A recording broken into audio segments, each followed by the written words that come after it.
early, man. That's how I do it. Back with another one, Blue is Our City, Manchester City fan channel. And I just needed to talk to you guys for a minute.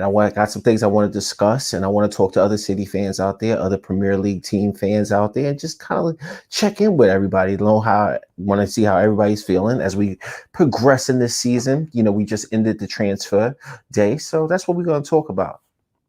And again, here we go with another one. This is Blue is Our City, Manchester City fan channel. So today we are definitely talking about just really four major talking points. The first thing being we made a new signing. I want to welcome Mr. Barr to the Manchester City family, if you will. But then also we're going to look ahead and talk about some other transfers that Manchester City could possibly get into in the summer transfer window, possibly. I don't think really anybody expected us to make too many signings in this winter window. But we also going to take a preview look at Burnley, and then we're going to touch upon something in the last part of the show. So let's get into it. First of all, I want to welcome Mr. Ball to Manchester City. Now, I don't know if he's going to be a Manchester City full-time player. I'm just going to be honest with you. But from what I saw I did my own due diligence, my own research, and I know he's a Rochdale player. But when you look at this gentleman, there's a few things you start to notice about this guy, man. First of all, when you watch these YouTube videos, everybody looks outstanding in these YouTube videos. But the first thing about him is I like the power and I like the pace. I definitely like him. And just judging off the YouTube videos that I saw, you could tell he's probably at least 5'10". I'm hoping that he's 5'10". And, I'm definitely seeing the speed is definitely what I'm really focused on, because when you look at Manchester City, I would argue that we kind of lack a little bit of that speed that we're missing, aka we're missing somebody that might be a buy-in right now. But that's just my feelings on the story, and I'm never going to get over it. So you might as well just deal with it. But getting into Mr. Ball, when you look at him, he could play on the right side of the wing. He could play on the left side of the wing. Primarily, most of the videos that I saw, I definitely saw him on the right wing. So more looking at him as an inverted winger, but at him driving at people, it's kind of like a taller version of Sterling. But no disrespect on Sterling's name. When Sterling was his age, Sterling was already there. And I'm not saying that this guy can't potentially get there. I definitely see signs that he can be something special when it comes to the power and the pace. Now, you definitely have to work on a little bit of the passing if he's going to be a Manchester City player. What I mean by that is, obviously in these videos, you can't really go by much when you look at these YouTube videos because everybody looks like a superstar. But when you see him driving in the midfield, there are certain instances where you're playing for Manchester City, and as he progresses along, whether he be with Manchester City or he be with, one of the City group teams, if you will. So if he progresses there when he's driving in that midfield, for him to just be able to pass that ball off and just kind of doing like give and go status, just get the ball, just keep going. And then when you get the ball in the box on the left side or the right side, that's when you really exert your efforts there. So he definitely would be somebody I would watch out to see if he develops in a few years to get that ability, because as we all know, in the Premier League, you're not gonna really have time to do all of that, you know what I mean? But from what I definitely saw, I saw the power and the pace. And what that says to me is, I'm really curious to know, do you think that this was a Pep Guardiola signing, or do you think this was a signing that the club made? And the reason why I say that is, if you really look at our youth talent right now, or people who could probably play that position, Jaden Braff, we know it may be out the door for whatever reason. We had Jaden Sancho, he's out the door for whatever reason. But if you look at what we got there, we might be losing a little bit of that raw power and pace, especially with a winger that's above a little bit of 5'10". We know what we have in Torres right now, but at the end of the day, we are missing that 6 foot, something winger. But, to be honest with you guys, I definitely see him as a talent that could potentially get to that Manchester City level. But starting out right now, I do not see that. So I definitely expect him to go to one of the City group teams, if you will, just to develop and hone in on his skills. But another reason why I probably don't see it is that we definitely need a winger. We need that power and pace that he has, a little bit more of technical application, and he has to be left-footed. If you're not left-footed, sorry, we can't spend the money on you right now, bro. We got a need for power and pace on that left side right now, that winger. And, Leroy's gone, but like I said, I'm never going to get over with it. But definitely want to say, Mr. Bra, welcome to City.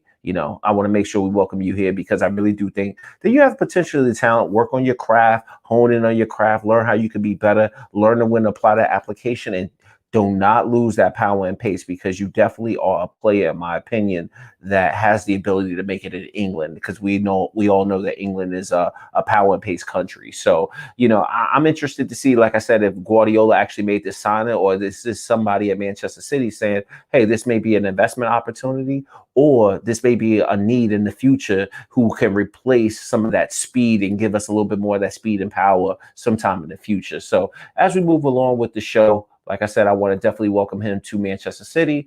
But now I really want to talk about our striker options, bro. I really want to talk about Manchester City striker options. And the one thing I'm really thinking about with Manchester City is solely this.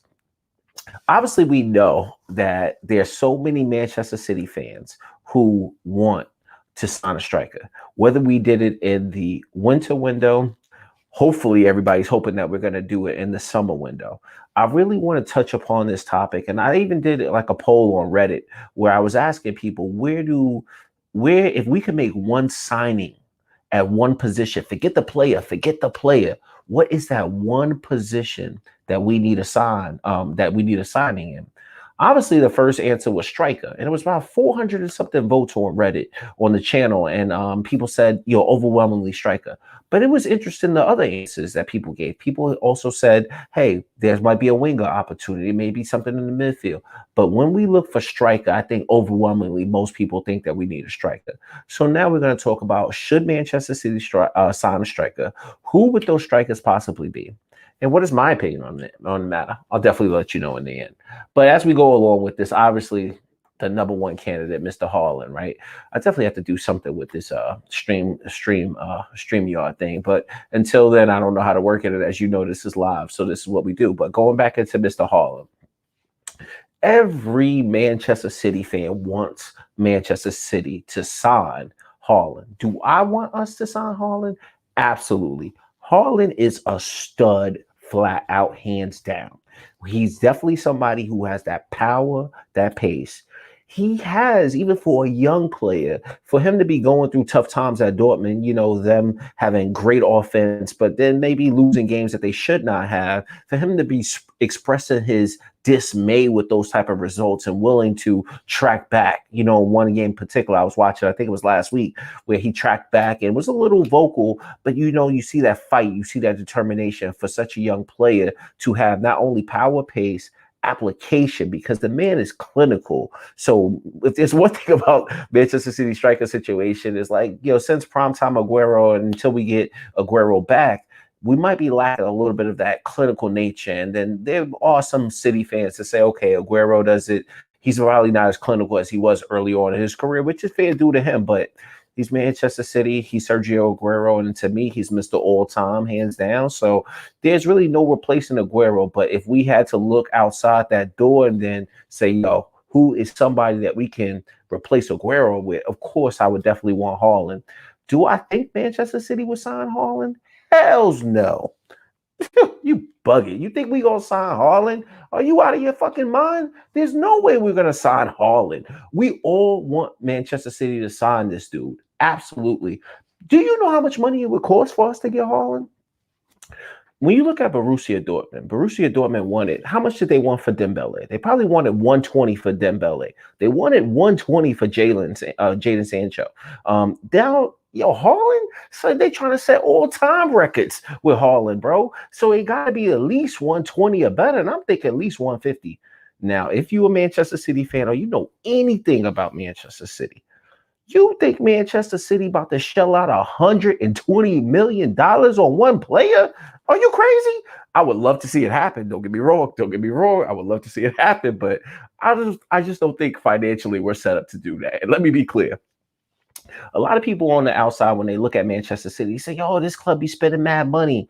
But anybody who's been looking at Manchester City, kind of going back for at least 2016, 2015, one thing you'll notice about Manchester City is, bro, we were a club that was signing like the players before they were superstars. So when you saw we spent a lot of money on fullbacks, you look at like Kyle Walker, you look at Mendy, that was $50 million. But at the time, everybody was like, they bugging. They spent $50 million. Bro, $50 million for a left back right now is a bargain. Anybody would take that. So you just got to kind of look at what the situation is. Then there's players that we've been signing recently to where we've been breaking our own records. If you think about it, Riyad Mahrez was probably one of our most expensive signings. That's an opinion for another day. But Riyad Mahrez was definitely a player that we spent a lot of money on. Then you look at a player like Laporte. I think Laporte was a club record for us. Then Diaz, of course, he is a record for us. So if you look at how much money, what's the most amount of money we've ever spent, that number is probably around 85 mil. You know what I mean? 85 mil. Because I think Torres was like around that 85 mil. Now, granted, with pounds, sterling, dollars, whatever you want to say, but he's our most expensive player. So if you think Manchester City is going to break another record consecutively, this would be like the fourth time consecutively that we're going to spend a bunch of money on Haaland, who we all want. Let's be clear about that. But that number would be anywhere from 120 million euros, probably at this point, going over to 180 million euros. And I just don't think Manchester City is the type of club that want to do that at this point. That's a Manchester United type of signing, but would we love to have him? Absolutely. The guy's a stud, and I would love to see him on Manchester City. Another player I would love to see on Manchester City, this guy. Now, let's be clear. He is a superstar, super duper star, in my opinion. I don't care about what they do over there at Atletico Madrid. And the reason why I say that is Diego Simeone has a style of play that we know might be slightly defensive, that is built on fight. They paid 120 million euros for João Cancelo. I mean, not João Cancelo. What am I thinking about? João Felix. João Felix, superstar. So if they paid 120 million for him, how much do you think it would cost for us to get him? Now, there are other positive news. There's positive news on this front. As we know, historically, we do have good relationships when it comes to dealing with Atletico Madrid. Thank you for Sergio Aguero. Thank you for Mr. All Time. I definitely sincerely appreciate that. But let's be clear, we will all love him. And particularly the way I see him is that as he grows into that body of his, he might be able, he has speed, power, he can pass, and he is electrifying. Like, there's only a few players that when you really think about them play, especially for young players, whether you see them on a Champions League stage, it's him and it's Mbappe. Those are the players that you really, really want when it comes to those big games, because they're unpredictable. Think about it. When they played against Liverpool last year in the Champions League, result that was at Liverpool, remember that game, what Gigi had scored, and I think Atletico Madrid might have got a goal early on, but I think it was João Felix that made the pass to Levent. I forgot his name. I can't say his name, so don't get me wrong. Don't feel offended. But it was him that broke the deadlock with that pass, and then you start to see Morata be breaking it open. So João Felix, I don't know why I keep saying Cancelo, it's the Portuguese thing, but Felix is a superstar. So how much money would it cost for Manchester City to probably get this dude? I'm really thinking about, if we pull the trigger, we probably could do something with Atletico Madrid for about 150. Are we paying 150 million? I don't think so, but maybe there's some kind of swap deal that we can do. When it comes to dealing with Dortmund ain't hearing no swap deal for this guy. But here, I definitely think this is something we should be monitoring. Now, this is my opinion. I definitely want to sign Haaland. I definitely want to sign João Felix. But do I think Manchester City is going to pay that much money? No, I do not, because that's just not the type of club we are. And then the main talking point I really want to get to is, do Manchester City actually need to sign a striker? Let's talk about that. And I really want you guys to put on your thinking hats about this. I personally think Manchester City is going to sign a striker. I really don't. I'm going to tell you why. Because there's a possibility that nobody's looking at right now. And maybe we already have this guy in our squad. And if you saw the thumbnail of this video, you already know where I'm going with this. Absolutely. And let me tell you why. We look at him now because he's a young player. He's playing on the wing. Sometimes he's not really getting in these games, especially when you look at the Premier League. But take a look at the Champions League results when it comes to him. His talents seem to be best displayed on one edge of the box, on the other edge of the box. He doesn't really seem to get the ball out there on the wing.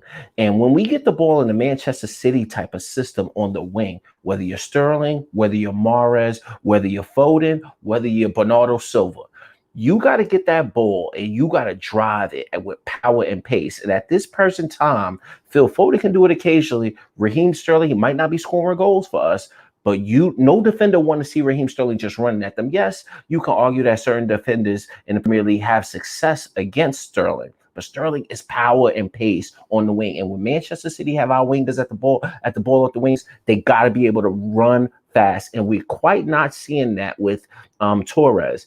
Noted, like let's say for instance against Sheffield United, yes, he got that assist, or that yes, he got that assist and kind of created it, and it kind of just happened out of nowhere. It was Diaz with the pass over the top, they couldn't clear it. Torres gets the ball, stays calm though. Let's give him credit, he stays calm, but he kind of just got the ball to where it needed to go to get that assist. But the point is that we didn't see a little bit of that speed and that power. And what are we looking for speed and power? We're really talking about Leroy there, but that's a whole nother thing. I don't personally think he's a Leroy Sané type of talent.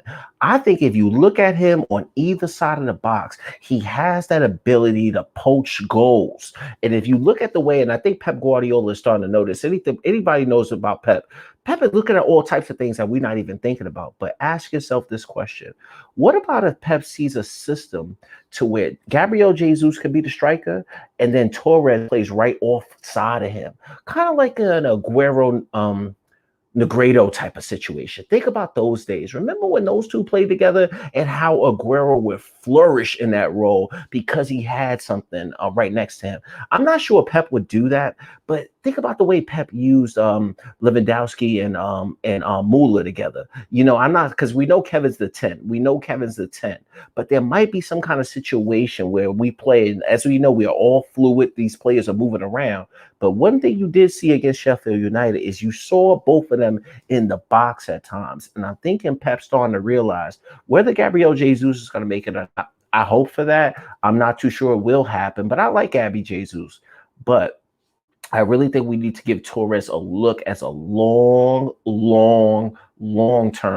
Aguero replacement because he's so young. He's 6 foot. Let's keep in mind, he's 6 foot.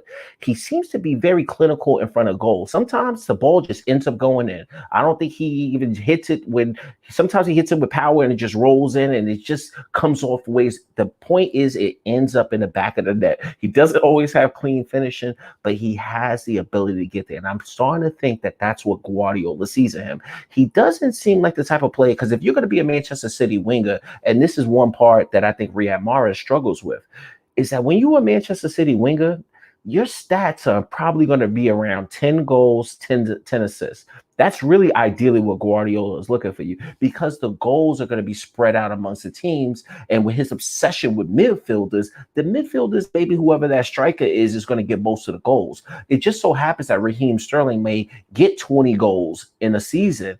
But if you look at Raheem Sterling's assist numbers, they're always around 8, and I think he should be pushing for more, even 10 or 12, in my opinion. But if you look at Leroy's numbers, and I know I keep talking about Leroy, but Leroy at his best was 15 goals, 10 assists, 10 goals, 10 assist seasons.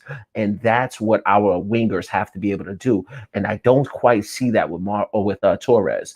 I see that he likes to be trying to get on the end of the ball, putting it in the back of the net. And I really think if you look at a Lautaro Martinez, which we all, another player we all would love at City, I think that this kid long term has that ability, and he keeps working on the technical application with his passing. I definitely think he gets at 6 foot. He's already kind of strong for his age. He's pretty fucking strong if you really think about it. Now, I don't see the speed kind of picking up a little bit, but maybe we get him some NFL drills and he learn how to be with that speed rich gang. Feel me? So that's really my story with Torres, but it'd be interesting to really see how that goes on. Next in the show, we moving on, man. We got to talk about the trip to Turf Moor. We got Burnley coming up, and pardon me, man. I can't believe this is kombucha, man. It does it to you. But yo, we got Burnley coming up, and it's going to be a tough match. I really do think it's going to be a tough match, and I'll tell you why I think it's going to be a tough match. And most people sleep. Most people say, "Oh man, it's Burnley." We just played Burnley. We played Burnley at Manchester City, and 5-0 win, regardless of whatever. And Burnley was in bad form then. Let's look at who Burnley is now.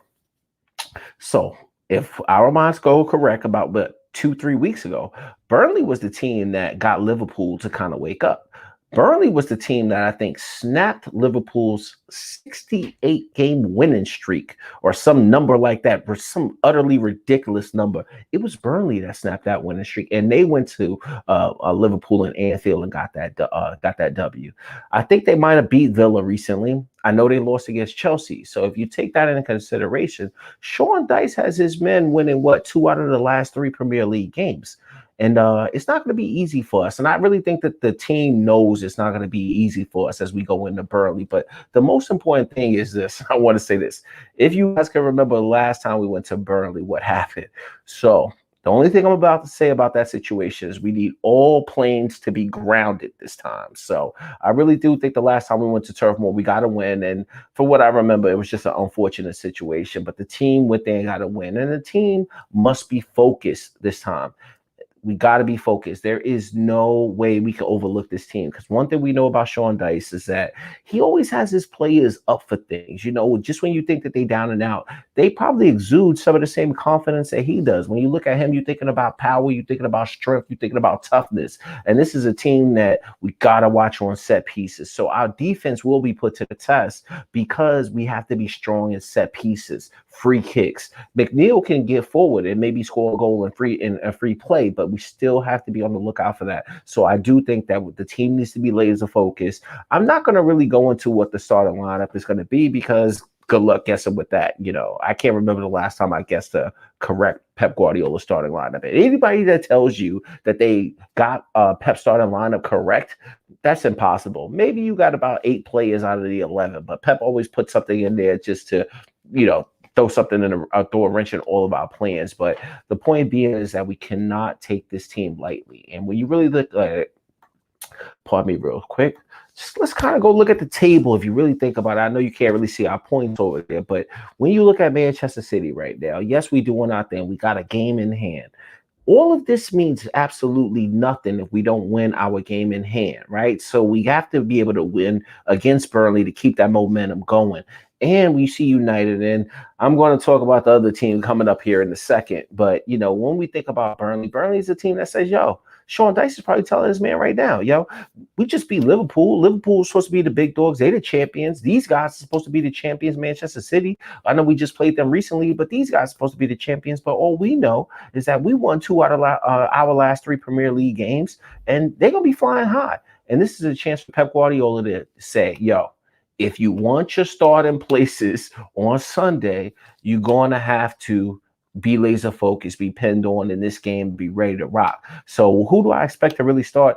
I would be I really can think I'm gonna see Mahrez playing. I'll give you that. I think I'm gonna see Mahrez playing on the right hand side. I really do think I'm gonna see Mahrez playing, not only because of what he did against Burnley last time, but it was the style and the manner in which he played. So I do think Mahrez should be playing, and ideally, I think Sterling will be playing in this game. That's all I'm gonna give you as far as the starting lineup, because there's no point in me guessing the rest of the team, because I just got better things to do. But I'm just gonna tell you, man, I just really think that we cannot overlook this game, and I think the team knows. And when you think about us too, we have 8 Premier League wins, I think, in a row now. That when you think about it, now I know a lot of chat has been out there. City's been winning 12 games in a row. Nah, son. We only talk about the Premier League on this channel because I want the main thing to always be the main thing. And if you've been rocking with this channel, one thing you know, ever since the first video in the early part of the season, it's all about the Premier League trophy to me. I would love to win the Champions League, but the main thing has to be the main thing. And the main thing is the Premier League. So we've won 8 games in a row in the Premier League, and we have to keep that momentum going. So that's what I'm expecting the team to do. I know it's going to be a dogfight. Hopefully there's no antics going on, and we can play football and get out of Turf more safely. And hopefully it's going to be a good game. That's the only thing I really care about. Now, touching upon the next thing, because we want to show no disrespect to Burnley. We know what it is with Burnley. We know it's going to be tough, but we call this the look ahead. Because player, we know it's all about Sunday, player. And I'm like I said, I'm not being disrespectful to Burnley. I'm not taking them lightly. So any Burnley fans out there watching this, just know I'm showing you guys much respect. But I'm just saying, man, it's all about that look ahead. Because if Burnley can do it, they can go to Anfield and get a result. Bro, I can't remember the last time Manchester City went to Anfield and got a result, let alone a win, bro. Like, yo, we could honestly get a draw in that game because that's gonna be reminiscent of what season is that? 18, 19. Remember when Mahrez missed that? He had a chance, he missed. He missed the penalty. Oh man, it's just bringing back heart pains for me, man. That was the last time I think we was even had a positive game at Anfield. So it's gonna be hard to really get a result at Anfield. But as long as we look at this look ahead, it's all about Sunday. And people have to earn their positions on Wednesday to be able to play on Sunday. Because as we look at the table, and let me get back to this, yo, I know people can't see the points, but just know Manchester City is sitting on 44 points with one game in hand. As we look at Liverpool, it was Burnley who woke them up. Because if you think about it, yo, after that Burnley loss, they must have, started slapping their faces and started waking up. Because when they was playing against West Ham, I thought it was going to get like a draw. I was secretly hoping for a draw. Then all of a sudden they just blew that game up and they beat Tottenham. So Liverpool's got a lot of confidence rolling into next week, man. So we got to be on that A game. And when we look at Liverpool, they played 21 games. They have 40 points. We've played 20 games and we have 44. So the worst case scenario is that we get a draw in this game. So when we do the look ahead, hopefully we all praying for a win. City, we got your back all day, every day, but we really hoping for a win. We know it starts on Wednesday, and let me know if you guys feel differently, man. But I'm hoping that we get a win here against Burnley on Wednesday, and we keep flying, man. I definitely would like to see us sign some a striker possibly, but as you see in the video, I don't think we need one. So until next time, man, hopefully I'm gonna see you guys on Wednesday night after another win. But I'm checking out live here from America. We'll be freezing our asses off dealing with this snowstorm. But yo, I'll see you guys next time. Peace. Blue is our city, Manchester City channel.